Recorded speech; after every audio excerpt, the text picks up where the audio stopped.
जी, तो आज हम लोगों ने सम प्रोडक्ट का फार्मूला करना है। लेकिन नाम से जाहिर है some product.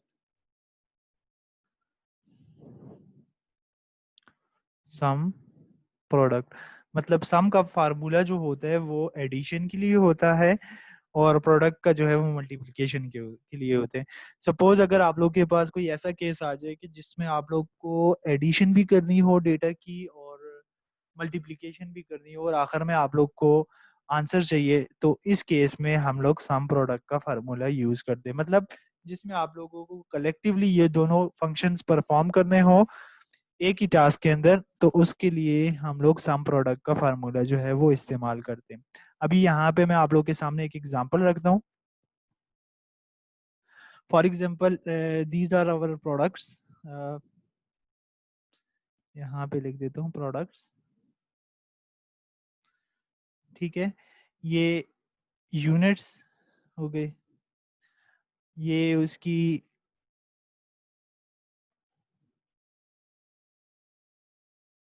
Per unit price है। ठीक है, यहाँ पे टोटल प्राइस।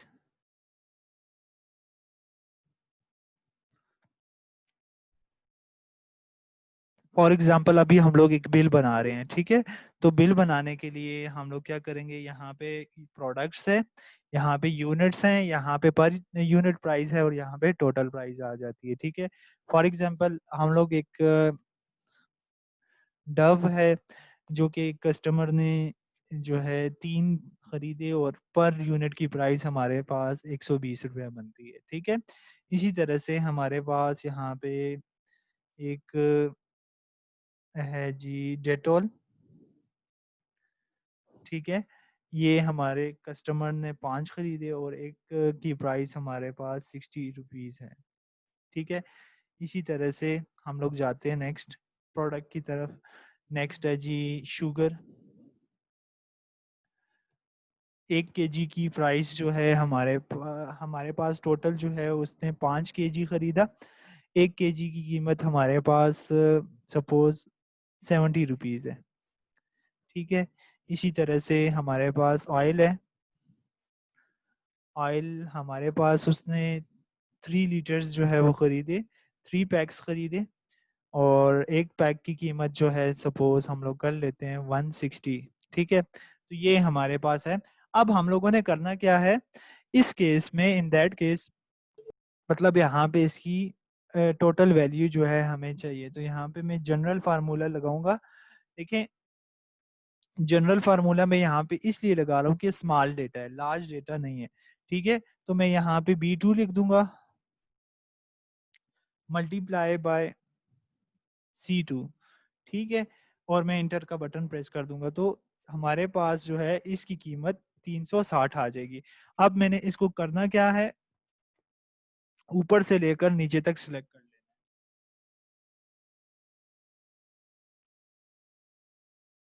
ये मैंने सिलेक्ट कर लिया। अब देखें ऊपर वाले 360 समेत जो है मैंने सिलेक्ट किया हुआ है। तो अब ऊपर वाला फार्मूला आप लोगों ने नीचे वाले के ऊपर भी अप्लाई करना है, तो बार बार लिखने की जरूरत नहीं है। सिलेक्शन करके आप लोग कंट्रोल डी का बटन, मतलब कंट्रोल डी का बटन जो है वो फिल डाउन के लिए होता है। ठीक है, तो कंट्रोल डी का बटन हम लोग कीबोर्ड से प्रेस कर लेंगे तो ऑटोमेटिकली अप्लाई हो जाएगा। अब यहाँ पे हम लोगों ने नेट बिल, यहाँ पे सपोज हम लोग लिखते हैं नेट बिल। ठीक है, नेट बिल, हमारे पास नेट बिल कितना आया। अब इसका टोटल करते हैं। ठीक है, तो इसका टोटल हम लोग कैसे करेंगे, सम multiply by D1 colon D5। ठीक है, और इंटर का बटन प्रेस कर दे तो टोटल बिल जो है आपके पास बनता है 1490। ठीक है, तो ये देखिए हमारे पास कितने प्रोसेस करने के बाद, मतलब पहले हम लोगों ने क्या किया, इन दोनों को आपस में मल्टीप्लाई किया, फिर हर एक के ऊपर ये फार्मूला अप्लाई किया, देन इनको आखिर में ऐड किया, तो हमारे पास ये लास्ट में ये बिल आया। यहाँ तक क्लियर है? अगर क्लियर है तो रेज हैंड के ऊपर क्लिक कर दें। हेलो, अगर यहाँ तक आप लोग को क्लियर है तो रेज हैंड के ऊपर क्लिक कर दें। Okay, that's fine. अच्छा, अब अगर आप लोगों को मैं कहूँ कि ये सारे मतलब सपोज हम लोगों को ये टोटल हर एक की प्राइस जो है नहीं चाहिए, सपोज मैं इसको खत्म कर, ठीक है, मैं चाहता हूं कि आप लोग के पास डायरेक्ट जो है ये आंसर आ जाए। इन दैट केस आप क्या करेंगे? अगर आप चाहते हैं कि डायरेक्ट आप लोग के पास आंसर आ जाए, देखिए अभी इसने मल्टीप्लाई भी किया और ऐड भी किया, तो इस तरह का केस आ जाए जिसमें आप लोग को मल्टीप्लाई और ऐड करना पड़े, तो उसके लिए सम प्रोडक्ट का फार्मूला लगता है। ठीक है, तो मैं यहाँ पे लिख देता हूँ सम प्रोडक्ट। ठीक है, ब्रैकेट स्टार्ट। अब देखें इसका सेल एड्रेस क्या है, B1। ठीक है, नहीं B2 है, सॉरी, B2 से लेकर B5 तक है, फिर कॉमा आ जाता है तब कि नेक्स्ट सेल भी आ रहा है, फिर C2 से लेकर C5 है। ठीक है, और फिर ब्रैकेट क्लोज है। अब हम लोगों ने क्या किया, सम प्रोडक्ट का फार्मूला लगाया, फिर उसके बाद हम लोगों ने B2 से लेकर B5 तक को का रेंज दे दिया, फिर नेक्स्ट कॉलम में जाने के लिए हम लोगों ने कॉमा लगाया, फिर C2 से लेकर C5 तक सिलेक्ट कर लिया और एंटर का बटन प्रेस कर देंगे, तो देखें हम लोगों को डायरेक्ट आंसर मिल गया। हम लोगों को ये फाइंड आउट करने की जरूरत नहीं पड़ी और ना ही इन सब को ऐड करने की जरूरत पड़ी। इन दैट केस हमारे पास जो है डायरेक्टली जो है वो आंसर जो है आ गया। अगर आप लोग डायरेक्टली आंसर फाइंड आउट करना चाहते हैं तो उसके लिए फॉर एग्जांपल आप एक स्टोर में वर्क कर रहे हैं और आपको कोई कहता है कि डायरेक्ट हमें बिल बताएं कि आपका बिल क्या है, मुझे हर एक चीज की डिटेल नहीं चाहिए, तो इन दैट केस आप लोग जो है इस तरीके से इसको फाइंड आउट करेंगे। ठीक है,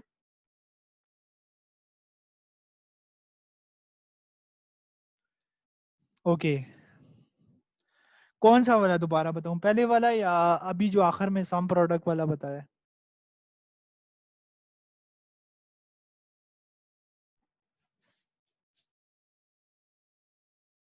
अच्छा, देखिए यहाँ पे मैंने is equal to sum product लिखा, फिर ब्रैकेट स्मॉल ब्रैकेट जो है स्टार्ट की। अब देखिए यूनिट की प्राइस जो है वो हमारे पास B2 से स्टार्ट हो रही है और एंड किस पे हो रही है, B5 पे। ठीक है, सम प्रोडक्ट लिख के B2 से लेकर B5 तक सिलेक्ट किया, फिर नेक्स्ट कॉलम में हमारे पास पर यूनिट प्राइस क्या थी, C2 से स्टार्ट हो रही है और C5 पे एंड हो रही है, तो C2 टू C5 सेलेक्ट कर लिया और ब्रैकेट को क्लोज कर दिया और इंटर का बटन प्रेस कर दिया, तो आप लोगों के पास ये आंसर जो है आ जाएगा। ठीक हो गया, अब क्लियर है?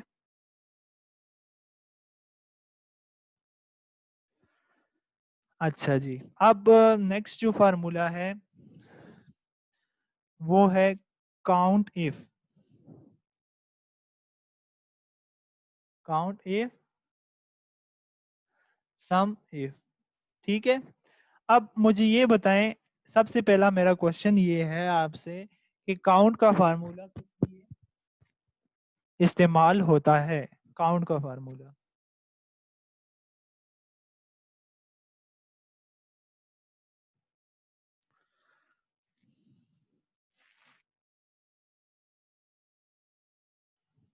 जल्दी से मुझे बताएं लिख के, जल्दी, शाबाश। के for what purpose we use the count formula?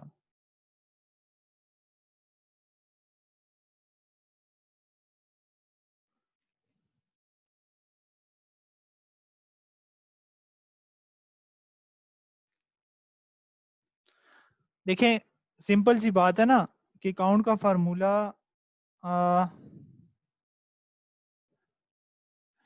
अच्छा, ये आप लोग को वो तमाम सेल्स जो है वो काउंट करके देते हैं जिसमें न्यूमेरिक वैल्यू होती है। ठीक है, ये सिर्फ और सिर्फ वो सेल्स आप लोगों को काउंट करके देता है। तो अब काउंट इफ का फार्मूला क्या है?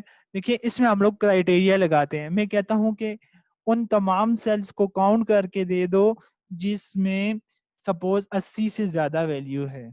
ठीक है, या मैं इसको ये कह देता हूँ कि वो तमाम सेल्स मुझे काउंट करके दे दो जिसमें 80 से कम वैल्यू है।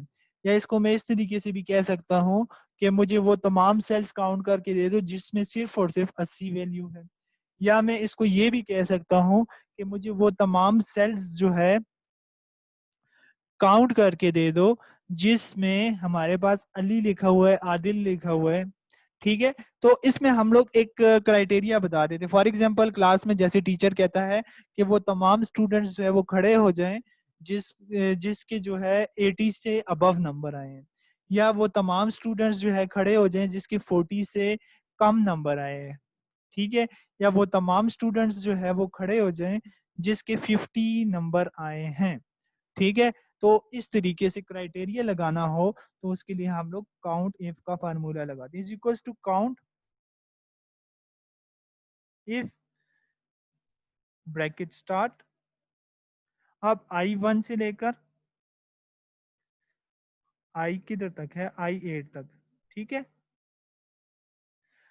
मैं कहता हूं कि वो तमाम सेल्स काउंट करके, तो अब यहाँ पे कोटेशन मार्क आएगी, क्राइटेरिया के अंदर हमेशा हम लोग कोटेशन मार्क लगाते हैं। अब मैं कहता हूं कि मुझे वो तमाम सेल्स काउंट करके दे दे जो ग्रेटर देन 80 हो, ठीक है, और कोटेशन मार्क को क्लोज करके ब्रैकेट को क्लोज करूंगा, ठीक है। तो मैं, अब ये मुझे क्या देगा आंसर कि 80 से अबव हमारे पास कितनी वैल्यूज हैं, 1 2, तो ये मुझे 2 आंसर दे देगा, देखिएगा यहाँ पे इसने मुझे 2 आंसर दे दिया। अब इसी तरह से अगर मैं इस फार्मूले को जरा चेंज करके लेस देन 80 लिख देता हूँ कि वो मुझे तमाम सेल्स काउंट करके दे दे जिसमें 80 से कम वैल्यूज है, 1 2 3, ये मुझे 3 आंसर दे देगा, ठीक है। अब मैं इसको कहता हूं कि मुझे वो तमाम सेल्स काउंट करके दे दे जो कि बिल्कुल बराबर है 80 के, तो हमारे पास एक सेल ही ऐसा है जिसमें 80 आता है, तो देखिए यहाँ पे एक इसने मुझे आंसर दे दिए। और इस तरीके से अगर मैं इसको कहता हूँ कि वो मुझे तमाम सेल्स काउंट करके दे दे जो जिसमें जो कि अली के बराबर हो, मतलब इज इक्वल टू आदिल, जिसमें आदिल लिखा हुआ हो, तो एक ही सेल हमारे पास ऐसा आता है जिसमें आदिल लिखा हुआ है। तो ये क्लियर है आप दोनों को?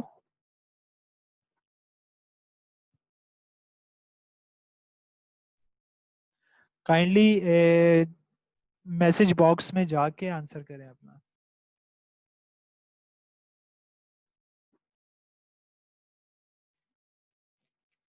यार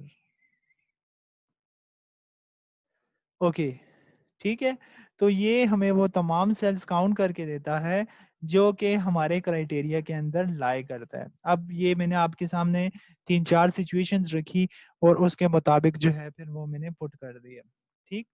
अब इसके बाद हमारे पास नेक्स्ट जो फार्मूला है सम इफ, देखें नाम से जाहिर है सम इफ, ऐड कर दो अगर, ठीक है। अब इसमें भी मैं क्राइटेरिया रख देता हूं कि वो तमाम सेल्स जो है आपस में ऐड करो, वो तमाम सेल्स आपस में ऐड करो जो कि 80 से ज्यादा हो, ठीक है। तो 80 से ज्यादा जितनी भी वैल्यूज होंगी ये उनको आपस में ऐड कर देगा। अब अगर मैं इसको कहूँ कि वो तमाम सेल्स आपस में ऐड कर दो जिसकी 80 से कम वैल्यूज हैं, तो उन तमाम सेल्स के डेटा को आपस में ऐड करेगा, सेल्स के डेटा को आपस में ऐड कर देगा। या अगर मैं कह दूं कि वो तमाम सेल्स के डेटा को आपस में ऐड कर दो जिसमें 80 है, ठीक है, जिसमें 80 है एग्जैक्टली, तो वो आप लोग को जिसमें 80 होगा तो वो आप लोग को ऐड करके दे देगा। अब मैं आप लोग के सामने इसको प्रैक्टिकली करके बताता हूँ।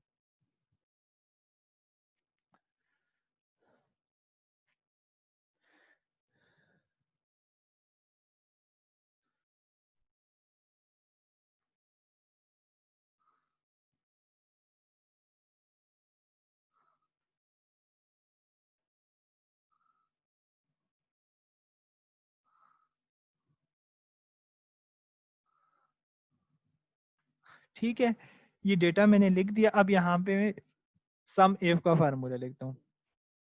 सबसे पहले हम लोग वैसे ही रेंज देंगे L1 से लेकर L9 तक, ठीक है। मुझे वो तमाम फिर कॉमा, सॉरी मिस्टेक हो गई ही।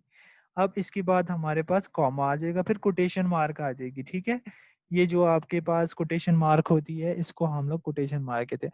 अब मैं कहता हूं कि वो मुझे तमाम सेल्स L1 में से L9 तक वो तमाम सेल्स को आपस में ऐड कर दे जिसमें 50 जिसमें अ, म- जिसमें 100 से ज्यादा वैल्यू है, ठीक है, जिसमें ग्रेटर देन 100 है, ठीक है।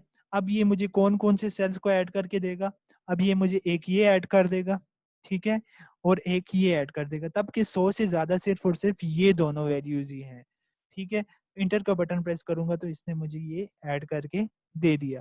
ठीक है, अब अगर मैं कहता हूँ कि वो तमाम सेल्स का ऐड करके दे दे, का डेटा हमें ऐड करके दे दे जिसमें 100 से कम वैल्यू है, तो 98, 78, 86, 89, 56, 57, तो इन सब को आपस में ये ऐड करके दे देगा।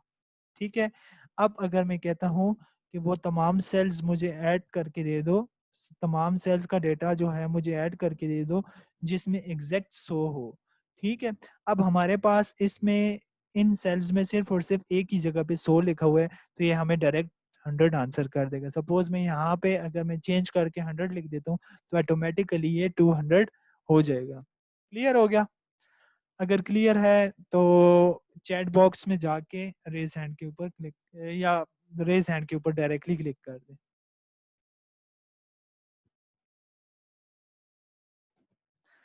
ठीक है, तो अब एक और फार्मूला, एक शॉर्टकट की आप लोगों से डिस्कस कर लेते हैं, देन जो है हम लोग वाइंड अप करते हैं, तब कि और स्टूडेंट्स जो है वो अवेलेबल नहीं है।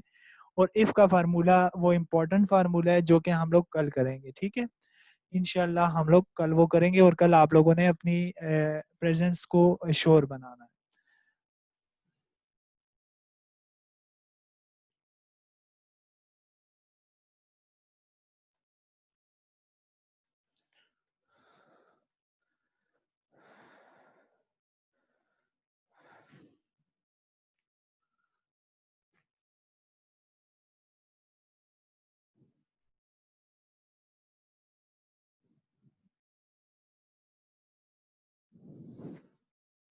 ठीक हो गया? अब मुझे ये बताएं, N1 से लेकर N12 तक क्या हमारे डेटा के दरमियान में कोई गैप है? आंसर लिखे चैट बॉक्स में जल्दी से। हमारे सेल्स के दरमियान में कोई गैप है, कोई सेल खाली है?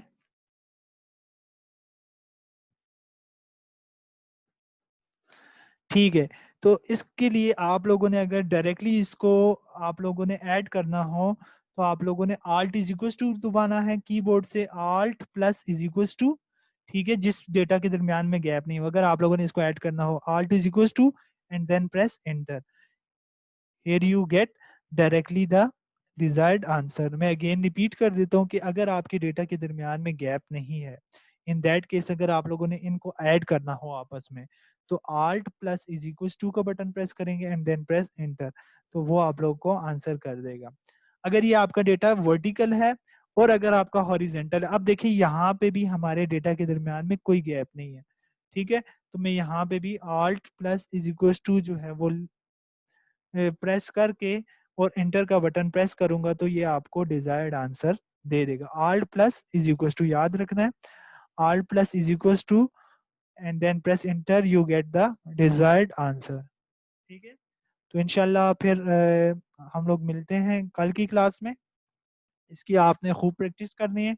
कल के लेक्चर में हम लोग इफ का फार्मूला करेंगे, और इंशाल्लाह इंशाल्लाह परसों जो लेक्चर होगा उसमें हम लोग एक मार्क शीट बनाएंगे। ठीक है, तो मार्क शीट हम लोग वो हमारा एक प्रोजेक्ट है जिसमें हम लोग वो करेंगे। और फिर उसके बाद एक दिन जो रह जाएगा ईद से पहले, तो उसमें मैं आप लोगों को जो है ये कुछ टूल्स, जो इम्पोर्टेंट टूल्स हैं वो सिखा के आप लोग का वाइंड अप करूंगा। ठीक है कोर्स, तो अगर आप लोग को इसमें कोई भी कंफ्यूजन हो तो वो फिर बताना है। ठीक है,